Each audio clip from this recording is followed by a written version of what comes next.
IT সেক্টরের একটা অন্যতম কোম্পানির যার নাম হচ্ছে উইপ্রো লিমিটেড। উইপ্রো লিমিটেডের হচ্ছে কোয়ার্টার 3 রেজাল্ট আউট হয়ে গেছে। কোয়ার্টার 3 রেজাল্টের পারফরমেন্স কী টাইপের দিয়েছে উইপ্রো লিমিটেড, সেটাকে নিয়ে আমরা অ্যানালিসিস করব। তার আগে হচ্ছে আমরা কোম্পানিটার হচ্ছে চার্ট প্যাটার্নটাকে নিয়ে অ্যানালিসিস করব, দেখব যে শেয়ার হোল্ডারদের কতটা রিটার্ন জেনারেট করেছে বা ওয়েলথ ক্রিয়েট করে দিয়েছে, সেটাকে নিয়ে আগে আমরা ফার্স্ট অ্যানালিসিস করব। আফটার দ্যাট হচ্ছে আমরা কোম্পানিটার কোয়ার্টার 3 রেজাল্টের পারফরমেন্স কী টাইপের দিয়েছে সেটাকে নিয়ে অ্যানালিসিস করব। তো উইপ্রো লিমিটেড এই কোম্পানিটা হচ্ছে আইটি সেক্টরের একটা অন্যতম কোম্পানি এবং নিফটি 50 কিন্তু একটা স্টক, এইটুকুনি কিন্তু মাথায় রাখবেন। তো কোম্পানিটা এখন ট্রেড করছে 466 টাকায় এখন ট্রেড করছে।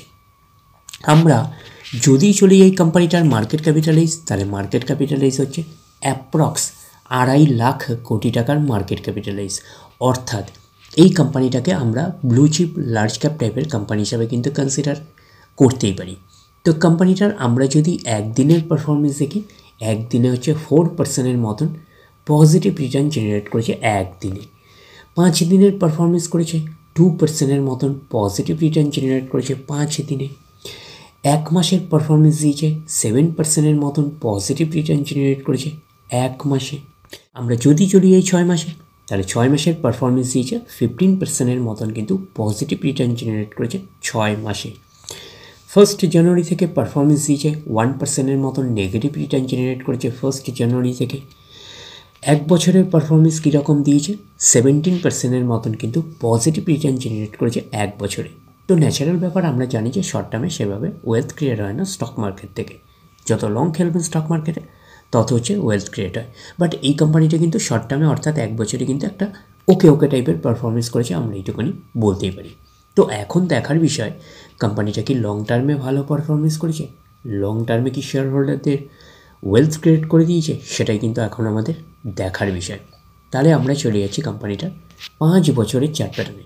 আমরা চলে আসলাম কোম্পানিটার হচ্ছে 5 বছরের চার্ট প্যাটার্নে। তাহলে 5 বছরের পারফরমেন্স করেছে কত 80% মতন কিন্তু পজিটিভ রিটার্ন জেনারেট করেছে 5 বছরে। তো 100% মানে ইনভেস্টমেন্ট ডবল, তো ইনভেস্টমেন্টকে কিন্তু 5 বছরে ডবল করেনি, আমরা এইটুকুনি বলতে পারি। তো সেই হিসাবে কিন্তু একটা আন্ডার পারফরমেন্স করেছে। তো ব্লু চিপ লার্জ ক্যাপ টাইপের কোম্পানিগুলোর মূল টার্গেট হচ্ছে 5 বছরে ইনভেস্টমেন্টকে ডবল করা। তো এই কোম্পানিটা কিন্তু 5 বছরে ইনভেস্টমেন্টকে কিন্তু ডবল করেনি, তো সেই হিসাবে কিন্তু একটা আন্ডার পারফরমেন্স করেছে, আমরা এইটুকুনি বলতেই পারি।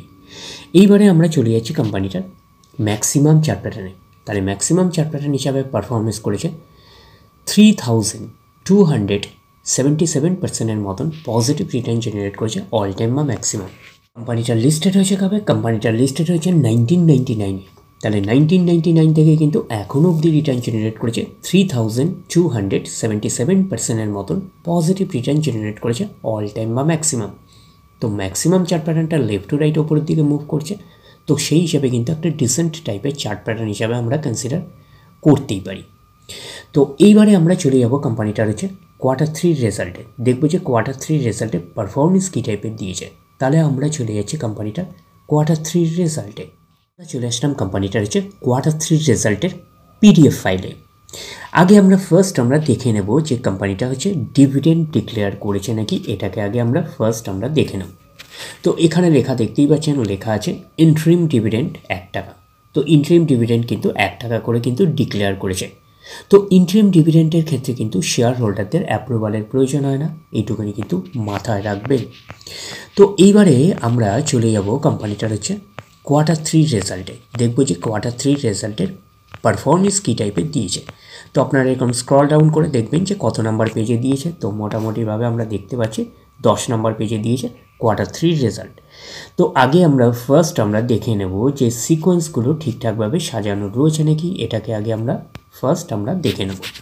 তো আমরা পাচ্ছি কি, এটা হচ্ছে এই কোয়ার্টার, মিস হচ্ছে কোয়ার্টার 3, এটা হচ্ছে প্রিভিয়াস কোয়ার্টার, আর এটা হচ্ছে 1 বছর আগে। তাহলে সিকোয়েন্সগুলো ঠিকঠাকভাবে সাজানো রয়েছে, আমরা এইটুকুনি বলতে পারি। তো এইবারে আমরা দেখে নেব যে অ্যামাউন্টগুলো কিসে দিয়েছে। তো অ্যামাউন্টগুলো কিন্তু মিলিয়ন্সে দিয়েছে অ্যামাউন্টগুলো। এইবারে আমরা চলে যাব কোম্পানিটার টোটাল ইনকামে। তো টোটাল ইনকামে যাওয়ার আগে আমরা কী করব, একটু লার্জ করে নিয়ে অ্যাডজাস্ট করে নেব, তাহলে আপনাদের কাছে ব্যাপারটা আরও ভিজিবল হবে। তো এইবারে আমরা চলে যাচ্ছি কোম্পানিটার টোটাল ইনকামে। এই কোয়ার্টার মিস হচ্ছে কোয়ার্টার 3-তে 2,28,000, 30। প্রিভিয়াস কোয়ার্টারে ছিল কত? 2,32,557 এবং এক বছর আগে ছিল 2,38,755। তাহলে এক বছর আগের 2,38,755টা এখন কত হয়ে গেছে? 2,28,030। তাহলে আমরা বলবো ইয়ার অন ইয়ার বেসিস কিন্তু ডাউন পারফরমেন্স করেছে টোটাল ইনকামে। প্রিভিয়াস কোয়ার্টারে ছিল কত? 2,32,557, সেটা হয়ে গেল এই কোয়ার্টার মিস হচ্ছে কোয়ার্টার 3তে হয়ে গেল 2,28,030। তাহলে আমরা বলবো কোয়ার্টার অন কোয়ার্টার বেসিসও কিন্তু ডাউন পারফরমেন্স করেছে, আমরা এইটুকুনি বলতে পারি টোটাল ইনকামে। তো ন্যাচারাল ব্যাপার, ইনকাম করতে গেলে কোম্পানিকে এক্সপেন্সেস করতেই হবে। তো এখন দেখার বিষয় কোম্পানিটা ইনকাম করতে গিয়ে কতটা এক্সপেন্সেস করেছে। তাহলে আমরা চলে আসলাম টোটাল এক্সপেন্সেসে। এই কোয়ার্টার মিস হচ্ছে কোয়ার্টার 3তে কত আছে? 1,92,505। প্রিভিয়াস কোয়ার্টারে ছিল কত?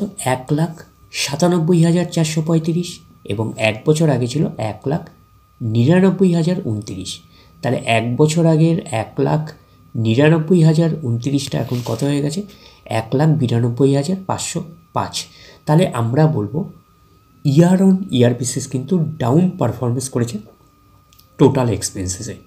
প্রিভিয়াস কোয়ার্টারে ছিল কত? 1,97,435, সেটা হয়ে গেল এই কোয়ার্টার মিনস হচ্ছে কোয়ার্টার 3তে হয়ে গেল 1,92,505। তাহলে আমরা বলবো কোয়ার্টার অন কোয়ার্টার বেসিসও কিন্তু ডাউন পারফরমেন্স করেছে টোটাল এক্সপেন্সেসে। তো এইবারে আমরা বের করব কি? এইবারে আমরা বের করব হচ্ছে অপারেটিং প্রফিট। কি করে বের করব অপারেটিং প্রফিট? টোটাল ইনকাম থেকে টোটাল এক্সপেন্সেস বাদ দেব, বাদ দিলে যেটা পড়ে থাকবে সেটা হচ্ছে অপারেটিং প্রফিট। টোটাল ইনকামও পেয়ে গেছি, টোটাল এক্সপেন্সেসও পেয়ে গেছি। টোটাল ইনকাম থেকে টোটাল এক্সপেন্সেস বাদ দিলে পড়ে থাকছে অপারেটিং প্রফিট। অর্থাৎ আপনারা বলতে পারেন প্রফিট বিফোর ট্যাক্স। তাহলে আমরা পাচ্ছি কত? এই কোয়ার্টার মিস হচ্ছে কোয়ার্টার 3তে 35,521। প্রিভিয়াস কোয়ার্টারে ছিল কত? 35,092 এবং এক বছর আগে ছিল কত? 39,752। তাহলে এক বছর আগের 39,752টা এখন কত হয়ে গেছে? 35,521। তাহলে আমরা বলবো ইয়ার অন ইয়ার বেসিস কিন্তু ডাউন পারফরমেন্স করেছে অপারেটিং প্রফিটে। প্রিভিয়াস কোয়ার্টারে ছিল কত? 35,092, সেটা হয়ে গেল এই কোয়ার্টার মিনস হচ্ছে কোয়ার্টার 3তে হয়ে গেল 35,521। তাহলে আমরা বলবো কোয়ার্টার অন কোয়ার্টার বেসিস কিন্তু জাম্প রয়েছে অপারেটিং প্রফিটে। তো অপারেটিং প্রফিটটাই নিশ্চয়ই কোম্পানির মেন প্রফিট নয়। তারপরে কি করতে হবে? তারপরে গভর্নমেন্টকে ট্যাক্স পে করতে হবে। গভর্নমেন্টকে ট্যাক্স পে করার পরে কোম্পানির কাছে যেটা পড়ে থাকবে সেটা কোম্পানির ফাইনাল প্রফিট বা নেট প্রফিট হিসাবে আমরা কনসিডার করতে পারি। তাহলে প্রফিট ফর দ্য পিরিয়ড এটাই ফাইনাল প্রফিট, এটাই নেট প্রফিট বলতে পারি। এই কোয়ার্টার মিনস হচ্ছে কোয়ার্টার 3তে 27,006। প্রিভিয়াস কোয়ার্টারে ছিল কত? 26,673 এবং এক বছর আগে ছিল কত? 30,650। তাহলে এক বছর আগে 30,650টা এখন কত হয়ে গেছে? 27,006। তাহলে আমরা বলবো ইয়ার অন ইয়ার বেসিস কিন্তু ডাউন পারফরমেন্স করেছে নেট প্রফিটে। প্রিভিয়াস কোয়ার্টারে ছিল কত? 26,673, সেটা হয়ে গেল এই কোয়ার্টার মিনস হচ্ছে কোয়ার্টার 3তে হয়ে গেল 27,006। তাহলে আমরা বলবো কোয়ার্টার অন কোয়ার্টার বেসিস কিন্তু জাম্প রয়েছে নেট প্রফিটে। এইবারে আমরা চলে যাব কি কোম্পানিটার ইপিএসে অর্থাৎ আর্নিং পার শেয়ারে। দেখব যে কী অবস্থান রয়েছে ইপিএসে অর্থাৎ আর্নিং পার শেয়ারে। তাহলে আমরা চলে আসলাম কোম্পানিটার ইপিএসে অর্থাৎ আর্নিং পার শেয়ারে। এই কোয়ার্টার মিস হচ্ছে কোয়ার্টার 3তে 5.16। প্রিভিয়াস কোয়ার্টারে ছিল কত? 5.06 এবং এক বছর আগে ছিল কত? 5.57। তাহলে এক বছর আগের 5.57টা এখন কত হয়ে গেছে? 5.16। তাহলে আমরা বলবো ইয়ার অন ইয়ার বেসিস কিন্তু ডাউন পারফরমেন্স করেছে ইপিএসে অর্থাৎ আর্নিং পার শেয়ার। প্রিভিয়াস কোয়ার্টারে ছিল কত? 5.06, সেটা হয়ে গেল এই কোয়ার্টার মিনস হচ্ছে কোয়ার্টার 3তে হয়ে গেল 5.16। তাহলে আমরা বলবো কোয়ার্টার অন কোয়ার্টার বেসিস কিন্তু জাম্প রয়েছে ইপিএসে অর্থাৎ আর্নিং পার শেয়ারে। তো ন্যাচারাল ব্যাপার, আমরা জানি যে নেট প্রফিটের রিফ্লেকশনটা ইপিএসে পাই, তো নেট প্রফিটের রিফ্লেকশনটা আমরা ইপিএসে পেয়েছি। তো ওভারঅল আমাদের কাছে কনক্লুশনে আসলাম, উইপ্রো লিমিটেডের হচ্ছে Q3 রেজাল্ট আমরা এইটুখানি বলতে পারি একটা ওকে টাইপের পারফরমেন্স করেছে, আমরা কিন্তু এইটুখানি বলতেই পারি।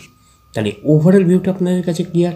তাহলে এই অবধি, নেক্সট ভিডিওতে আবার আপনাদের সাথে আমার দেখা হচ্ছে। ধন্যবাদ।